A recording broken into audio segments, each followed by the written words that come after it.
Hello there Android Squad and welcome to my brand new Unreal Engine 4 tutorial series, which means the Advanced Blueprints tutorial series.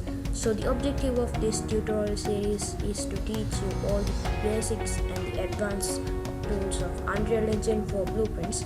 So by the end of this tutorial series you will be able to program a fully advanced game using Unreal Engine 4. But that is not it, because in this tutorial series we only discuss about the blueprints.